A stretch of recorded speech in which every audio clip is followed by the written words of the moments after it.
In the final of our videos from our Hack the DJ event on International Women's Day, I had a fireside chat with rising star Alisha. We chatted about her career so far and what she's up to now. Let's dive into this. Hey, it's Grahame from Data Transmission, and this is the final of our videos from our Hack the DJ event, which was happened on International Women's Day, Friday the 8th of March. I sat down with rising star Alisha to chat about her life so far, her journey, making music. I've been a big fan of Alisha's for a long time, and we kind of started supporting her in 2017. And it was really good to sort of sit down and just chat about how she got to this journey and how her drive and passion for music. I really love what she's doing, and I love that she's just been signed to Kaluki, and her gigs are now obviously popping. It's a really good chat. Really enjoyed it. As ever, if you like if you find value in this content, please smash the bell, drop some comments, let us know what you like and what you don't like. And subscribe to the channel, it means the most to us. Hope you enjoy this chat. Dive in. I've linked the rest in the cards below if you've not seen the previous ones. Thanks a lot. Cool. Hello then. Hello. Right, well, here we are with the final one. I'm joined by Alisha. Hi. How are you? Good, thanks, you? Yes, I'm good.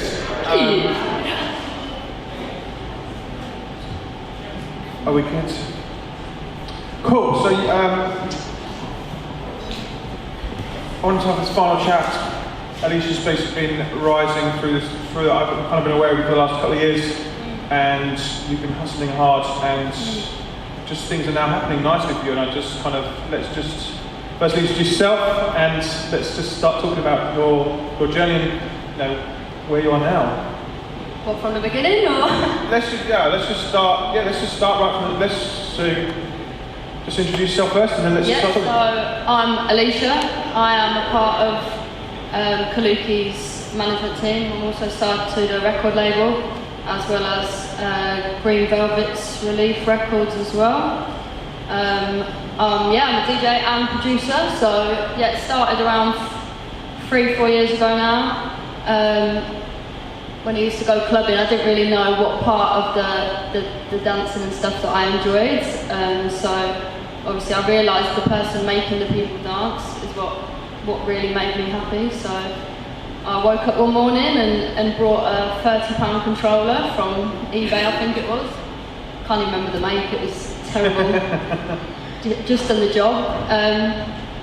I didn't put any mixes out or anything for a good solid year really. And then after a year I kind of built up the courage and put a mix up on SoundCloud off this little controller.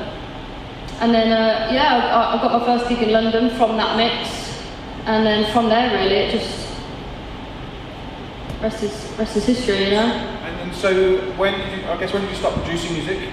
I thought I'd build up my DJ career first. Yep. So I've been producing for nearly 3 years now. But again, when I started producing, I didn't put music out for a solid year.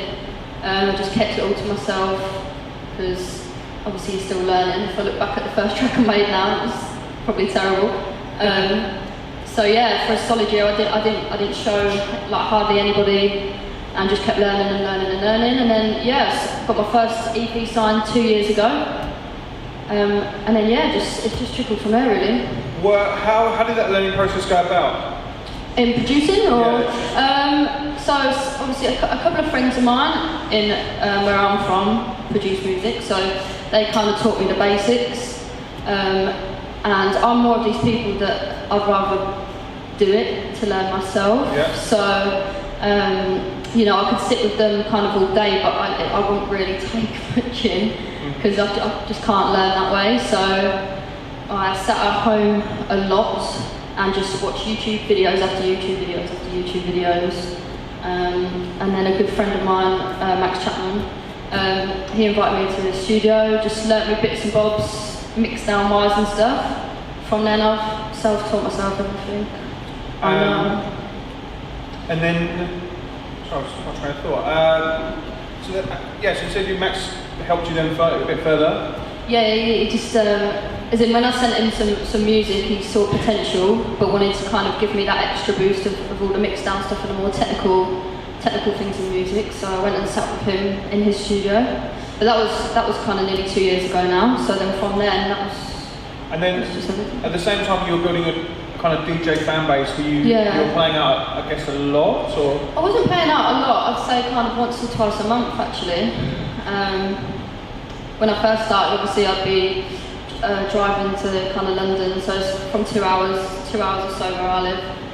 I'd go to London just to go to the party. I wouldn't go to get gigs or anything. I'd just go and see if the party was right for me. I'd drive there, I'd drive back in the same night. Yeah.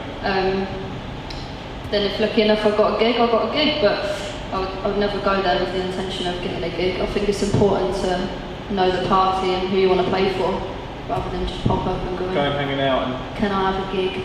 Yeah. So yeah, once or twice a month, and then I honestly I don't know where it grew from. I have no idea. For me, you have a solid sound. I know when I hear you, I know exactly the music I'm going to hear. Thank you. And I know that. Is that a good thing? Yeah, that's a good thing. Of course. I know what to. I know whenever I listen to a mix or a track, I know exactly what type of music I'm going to expect. Yeah. And I guess spend time working on that, or did you? I mean, my sound really evolved. Is that the right word to use? Over time. I think so. When I first started playing out, it was kind of like the Philip Georges and the Hannah Wants that I really liked. And now it's more like the WAF and the Jamie Jones and the stuff. So my sound has really, really evolved. It used to be really fast tech house, and now it's more stripped back, like really solid groove, groovy stuff that I like to play. It's heavy. Heavy is the word I'd use. Do you think? Yes. Okay. I love heavy. I like a really good solid bass line. I think that's where it is. A really good drums group, but a bass line like really is good for me. So yeah. And then from a production point of view, did you throw tracks away that didn't fit a sound? No. I just make whatever I make. I just love making music. I never sit down and think I'm going to make this tune for this record label today, or I want to make this sort of track. I just make whatever I feel like at the time. Obviously your ideas your creativeness can just go one extreme to another. Yeah, I can sit there for 7 hours a day and come up with a 16-bar loop, and I'll just bin it at the end because I'm sick of hearing the same kick drum for 6 hours a day. But no, I'd never just chuck away a track that didn't fit my sound. I just make music because I like it. I think the next thing for me was the next thing that stepped you up a couple of levels was the signing to Relief and the record with Relief. Yep. How did that Green Velvet thing come about, and how did that? It was really, really odd because he is really, really hard to get music to. Even people at the top of their game still say to me that they can't even listen. They can't even get him to listen to their music. I think he's just one of them people where he likes to have a connection with the person. So luckily I met him like 6 months prior, and we played back to back in Leeds for like 4 hours. Amazing. It was incredible. So we knew each other from then, and then I showed a few people in the industry this track at the time, and each one of them said Relief, and I was like, no chance. Not a chance. But I just thought I had nothing to lose really, and emailed him, and he got back to me within the next day, and that was it. Incredible. Signed it, and now it's great. It got into the charts, top 20 or something like that. It was on a VA. Yeah. So it's quite hard to chart when you're on a VA. But no, I had a lot of support off that one, and now we've got a really good bond, and I'm playing for its La La Land show soon, which is crazy. But yes, that's how that came about anyway. And the next step, obviously, then you signed to management. Yes. And then you sat and didn't release anything again for a while, and just sat and made loads more music. I signed to my manager, who David Bourne. He had a management company, and that was last March now. And he'd been watching me for a while. And I'd said no to a load of people because it was one of them moments where I just didn't think I needed one, or I didn't know what was the next step. But I finally said yes, just let's go with it. And yeah, that Relief track came out, and then I had an EP come out about 3 months later, but I wrote that kind of a year ago, so it was one of them really long processes where it takes really long to come out. And then yeah, just had a couple of remixes, but I thought, I've got this new sound now, and obviously releasing music takes a really, really long time. So I thought, do you know what, the gigs were just coming in, so I thought I'm cool with that. Was that off the back of the Relief release, the gigs were coming in? I'd say yes and no. I'd say I did get some from that, but also I think the way I push myself on social media is good. Because, when I have gigs, I make sure I get really good videos. Yeah. So I had a really good gig. I had a gig last summer, and that was for Solid Grooves. Yeah. On the terrace, on Studio 338's terrace. And the video went viral. So just from that 30-second video, I think I got more gigs just from one video. So I think it's really important to make sure you get content from every gig because it works. Yeah, I agree. Making sure your plus one is your cameraman. Yeah. Well, it was actually one of the other DJs that videoed it. But it was just one of their moments, and I didn't even think it was that good of a video. I just thought, I better share it, and then it's still getting shared today on all social media platforms by biz pages. So yeah. Is this the same video that you then had Keyboard Warriors? Oh yeah. Is this the Brilliant. same? Is this the same video? Yeah. Cracking stuff. I guess from a obviously it's not very nice. No, and it doesn't really affect me though. No. I guess I kind of wanted to touch on struggles you might have had in the last 3 years, and I guess one of those Keyboard Warrior things would be that. Yeah. To be fair, I'll be really honest. I haven't had many struggles. I've been really lucky that I've been really respected, and everyone is really loving the stuff that I'm doing.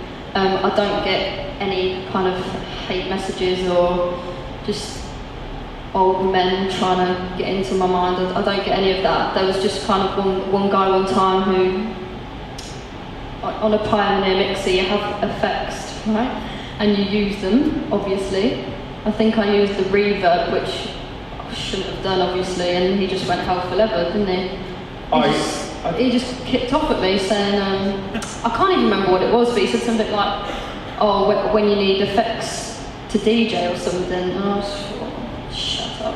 And about 200 people jumped in and talked. Yeah, all like Max and Lackman and stuff all jumped in and just told him where to go. But it's just like, I clicked on his profile and he's like 60 years old with like 3 kids. I'm like, what are you doing? It just doesn't faze me because I think he was saying that he's, played in bigger clubs than me. It's like, mate, I've used the reverb button. What else is it there for? Do you know what I mean? It's like, sorry, I should have just stared at it. But, I was speechless. I just didn't reply because silence is the best thing. But I think in the end he messaged me and he was like, because he said to me that these people, as in me, should be given headline slots. And I turned around and I said this wasn't a headline slot. It was 6 p.m. till 7 p.m. And then he messaged me and said, fair play to you. And I was like... Because it was packed as well. The terrace was at full capacity. Yeah, it was a day party. It started at 3 o'clock, so by 6 the place was full. Over like 1,000 people there. So it's just when people don't know their facts and just jump in. It's like you're literally watching TV with your 3 children. Like, what are you doing? Do you know what I mean? It's annoying. So annoying. But yeah, I've been lucky to have really good support and not much kind of criticism at all. So I think I've gone around things the right way to do that, maybe. Yeah, I think is that from just being focused and having just not delivering stuff when it wasn't ready and just sitting on not releasing mixes because you weren't happy with it, or No idea. As in, I don't know. It's a good thing that people will see that I don't get kind of hate mail and stuff like that because a lot of people do. it's just good that everyone's kind of enjoying my journey, you know, as much as I am. Yeah, I fully am. Thank you. I'm a big fan. Thank you. I do like the music you're playing. Which is great. That's so far. I remember seeing your face. So. Yeah, it was really, really good. No, it's just like, this is fucking brilliant. The first time I've got on the dance floor, in the middle of the dance floor for a long time, so thank you. Thank you for that. It's when I like it because it's when promoters, when they book me and they turn up and they think I'm some innocent little girl, and then they're like, oh. No, it's all fun though. It's good. And then let's move to the last. I guess you now just signed for Kaluki's management, and that just, which is amazing. Yeah, congratulations. thank you. It's actually through David as well. So I've actually been with Kaluki for a very long time, but I just chose not to announce it. Yeah. So I've been with Kaluki for I'd probably say a good 6-7 months actually, from last July. And I just chose not to announce it because, you know, even still now, after it's come out, people say like, oh, Kaluki have done this, this and this for you. Well, they haven't, you know, I've done it myself, you know, and it's just a management and an agent are completely different things. So I don't have an agent because I've chosen not to have an agent. You know, the bookings are fine as they are, like we don't need an agent to go and do that for me. Yeah. So I why give away 15% when you don't need to?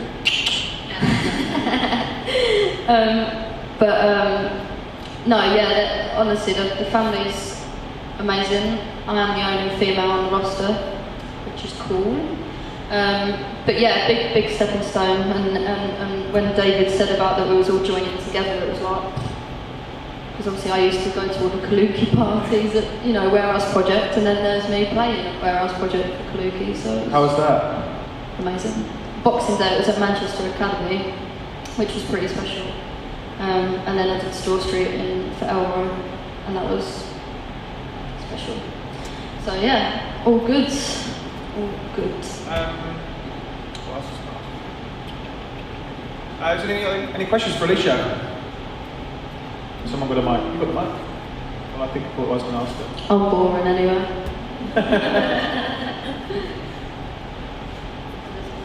Hello. Do you have any production tips that you wish you knew a long time ago? Oh, that's a good one. Speechless for the first time. I would always recommend. So when I first started producing, I didn't really take much notice in the mix down kind of process. I just got the ideas down, but realising from kind of 2 years ago, mix down is probably the most important part of your production. A really good mix down sent into a label is more likely they're going to sign it more. Mix downs for me, I mix down as I go along, so I would really take the time out to learn your EQs, learn your compression, because it is really important. I know, you know, back in the day when I used to send demos out to labels, and they would always say, oh, it just needs a good mix down or whatever, and I'd be like, what? And now I'm like, I won't dare send anything without a good mix down, because your track will sound 10 times better with a good mix down. So I would really put the time and the effort into learning all your EQs and your little bits and bobs, instead of just the idea. Do you have things mastered before you send it out? No. Okay. To labels, I don't. Again, a good mix down will tell you to your ears how it will sound after a master, because if you pay kind of £10-15 to get a master done, yeah, you can pay that to go and play your tracks out if you want to do that. That's, you know, I can self-master to go and play my tracks out. I don't ever play my tracks out, I get too scared. But when it's sent to labels, just a good mix down. They don't need a master, because that's their job if they do sign it. So, yeah. One thing I've obviously noticed from social media is that you still work full time, and you. Not full time. Oh, you've cut down. Nice. I haven't worked full time now for a long time, but yeah, it's just one of them things where I'm just staying kind of grounded, humble, I work 2-3 days a week now for 3 hours a day, just to get out. No, because it's true. I don't want to completely give it up, and then just making music I love to do, but until I build my own studio externally, I don't really want to become a bum. It's the truth.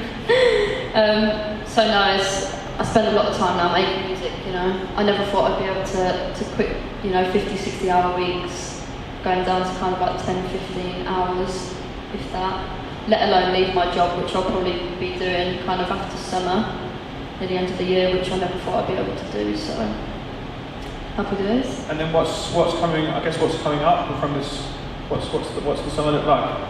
Crazy. Well, I'm just on a UK tour at the minute. That's kicked off last week.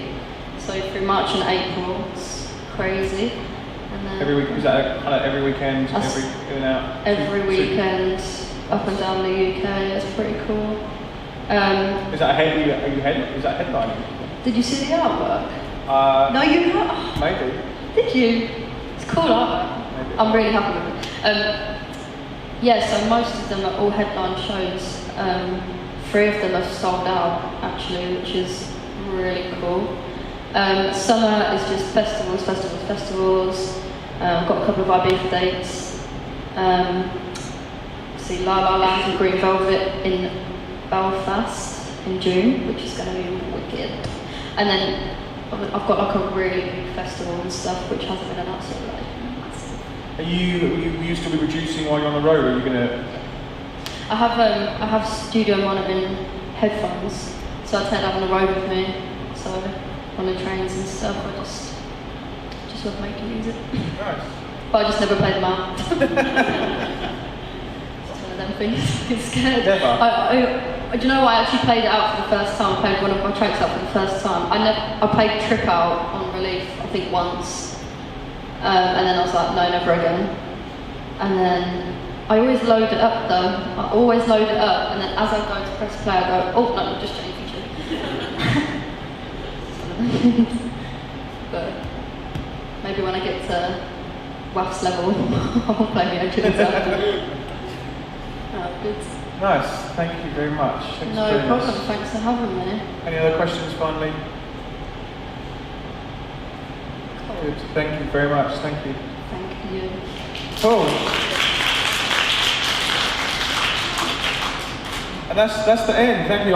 We've got half an hour left of venue, so if you want to stay and chat with everyone else, then please do. Thank you very much for joining us. I hope it's been very useful for you. For myself, Shelley, and all my helpers, my mum, thank you for helping us. Yeah, I hope it's been good for you. Thanks for the chocolate. You're welcome. Thanks to all my speakers. Yeah.